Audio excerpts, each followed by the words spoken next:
Hello everyone, कैसे हो आप सभी। और पढ़ाई बढ़िया चल रही है सभी की। एक्चुअली हमने कल सामुदायिक संगठन में मोबिलाइजेशन के बारे में पढ़ा था, जिसमें हम लोगों ने कौन कौन सी सामाजिक मोबिलाइजेशन और राजनीतिक मोबिलाइजेशन को पढ़ लिया था। आज हम पढ़ने वाले हैं आर्थिक मोबिलाइजेशन को। ठीक है, तो आर्थिक मोबिलाइजेशन क्या कहता है? उद्यमिता और व्यवसायी समर्थन। इसमें उद्यमियों और व्यापारियों को एकत्रित करने के लिए किया जाता है। क्या किया जाता है? इसमें उद्यमियों और व्यवसायियों को एकत्रित करने के लिए किया जाता है, जिन्हें आर्थिक विकास और रोजगार के लिए समर्थन दिया जाता है। ठीक है, इसमें क्या किया जाता है? उद्यमी होते हैं और व्यवसायी होते हैं। ठीक है, इसमें उद्यमी और व्यवसायियों को एकत्रित करने के लिए किया जाता है और उन्हें आर्थिक विकास और रोजगार के लिए समर्थन दिया जाता है। इसमें उद्यमी होते हैं और व्यवसायी होते हैं, उन्हें एकत्रित किया जाता है और आर्थिक विकास के लिए उन्हें रोजगार देने के समर्थन दिए जाते हैं। ये आर्थिक मोबिलाइजेशन में आ जाएगा। इसके बाद आएगा यातायात और परिवहन मोबिलाइजेशन। अब ये क्या है? सार्वजनिक परिवहन सुधार। इसमें लोगों को सार्वजनिक परिवहन के सुधार के लिए सक्रिय किया जाता है, जिससे यातायात की सुविधा में सुधार हो। वैसा तो सार्वजनिक परिवहन में क्या आ जाएगा आपका? अच्छा, पहले देखा होगा आप लोगों ने, राज परिवहन करके सरकारी बस चला करती थी। अब तो दिखती भी नहीं है, प्राइवेट ही रह गई हैं। और क्या आ जाता है आपका? ट्रेन आ जाएगी, ये सार्वजनिक है ना। और इसके अलावा जो मिनी बसेस होती हैं कई जगह पे सार्वजनिक, जैसे मतलब जैसे ऑटो वगैरह हो गया, इन चीज़ों में क्या होता है? परिवहन के सुधार के लिए सक्रिय किया जाता है ना। सुधार हो, क्या परेशानी होती है सार्वजनिक वाहन यूज़ करने में, है ना। परिवहन में क्या क्या दिक्कतें आती हैं, इसके लिए एकत्र किया जाता है कि उसमें सुधार हो सके, जिससे यातायात की सुविधा में सुधार हो। ओके,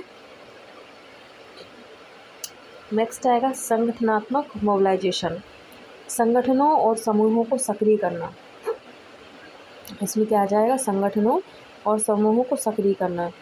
इसमें संगठनों और समूहों के सदस्यों को एकत्रित करके किसी विशेष मुद्दे के लिए सक्रिय किया जाता है। इसमें क्या होता है? इसमें संगठनों और समूहों के सदस्यों को एकत्रित करके किसी विशेष मुद्दे के लिए सक्रिय किया जाता है। यह सामाजिक, आर्थिक या राजनीतिक परिवर्तन के लिए काम करता है। ओके, इसमें क्या हो जाएगा आपका? संगठनों को, समूह के सदस्यों को एकत्रित किया जाता है किसी विशेष मुद्दे के लिए। किसी भी संगठन में या समूह में जो सदस्य हैं, जो काम कर रहे हैं, उन्हें एकत्रित किया जाता है किसी मुद्दे, विशेष मुद्दे को लेकर सक्रिय किया जाता है, एक्टिव किया जाता है। यह सामाजिक, आर्थिक या राजनीतिक परिवर्तन के लिए काम करता है। फिर ये क्या करते हैं? उन जो वर्कर्स होते हैं, इनको क्या किया जाता है? सामाजिक, आर्थिक और राजनीतिक परिवर्तन के लिए काम करते हैं फिर ये। ठीक है, इसके बाद मोबिलाइजेशन के कारक आ जाते हैं। मोबिलाइजेशन के कई कारक होते हैं जो इसकी प्रक्रिया और परिणाम को प्रभावित करते हैं। क्या क्या करते हैं? मोबिलाइजेशन में कई कारक होते हैं जो इसकी प्रक्रिया और परिणाम को प्रभावित करते हैं। ये कारक निम्न हो सकते हैं। क्या क्या हो सकते हैं इसके कारक मोबिलाइजेशन के? पहला होगा लीडरशिप। मोबिलाइजेशन में नेतृत्व की महत्वपूर्ण भूमिका होती है। अग्रणी व्यक्तियों या संगठनों के द्वारा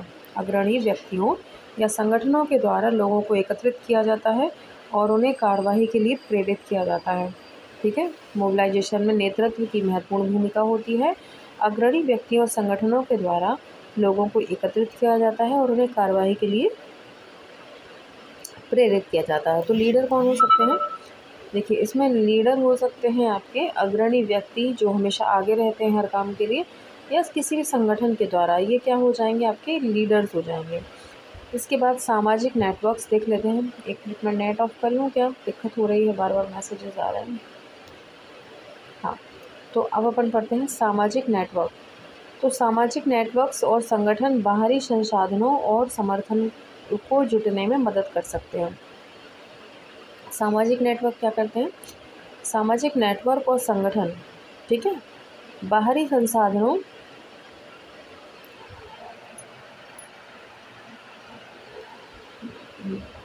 संसाधनों और समर्थन को जुटाने में मदद कर सकते हैं। ये नेटवर्क्स समाज की भूमिकाओं, विशेषताओं और रुचियों के आधार पर लोगों को आकर्षित कर सकते हैं। ठीक है, कोई भी सामाजिक नेटवर्क है और संगठन है, बाहरी संसाधनों और समर्थन को जुटाने में मदद कर सकते हैं। बाहरी संसाधन से मतलब है जो किसी न किसी रूप में किसी की हेल्प कर सकते हैं, संसाधन, है ना, और समर्थन को जुटाने में मदद कर सकते हैं। ठीक है, ये नेटवर्क समाज की भूमिकाओं, विशेषताओं और रुचियों के आधार पर लोगों को आकर्षित कर सकते हैं। ओके, अगला है संघर्ष समर्थन। किसी मुद्दे के लिए संघर्ष करने वाले लोगों के समर्थन में मोबिलाइजेशन आमतौर पर विशेष प्रभावशाली होता है। ठीक है, किसी विशेष मुद्दे पर संघर्ष चल रहा है, लोगों की विचार नहीं मिल रहे हैं, तो उसमें लोगों के समर्थन को मोबिलाइजेशन आमतौर पर विशेष प्रभावशाली होता है। इसमें आंदोलन, हड़ताल, प्रदर्शन आदि शामिल हो सकते हैं। ठीक है, किसी भी काम में संघर्ष चल रहा है और मोबिलाइजेशन क्या कहती है, 4 लोगों के समूह को इकट्ठा करा, उन्होंने आंदोलन किए, हड़ताल करी, प्रदर्शन करा, तो समस्या हल हो जाती है। ओके, आगे चलते हैं। अब आता है हमारा नेक्स्ट, संवेदनशीलता और मोटिवेशन। लोगों की भावनाओं, संवेदनाओं और मोटिवेशन को उत्प्रेरित करने का योगदान भी मोबिलाइजेशन में महत्वपूर्ण होता है। क्या होता है? लोगों की भावनाओं, संवेदनाओं और मोटिवेशन को उत्तेजित करने का योगदान भी मोबिलाइजेशन में महत्वपूर्ण होता है। यहाँ उनके विशेष मुद्दे पर सक्रिय होने के लिए उत्तेजित करने में मदद मिलती है। जैसे कई जगह देखा होगा कि लोग शांति से जी रहे हैं, लेकिन जातिवाद के नाम पर या क्षेत्रवाद के नाम पर लोगों को उकसाया जाता है कि आप हमारे देखो ना, हमारे साथ नाइंसाफ़ी हो रही है, हम इस समाज में आते हैं, हमारे साथ ये हो रहा है, आंदोलन होना चाहिए। इकट्ठे हो जाते हैं लोग, आंदोलन होते हैं, तो ये क्या हो जाएगा, संवेदनशीलता और मोटिवेशन हो जाता है, उनको मोटिवेट किया जाता है।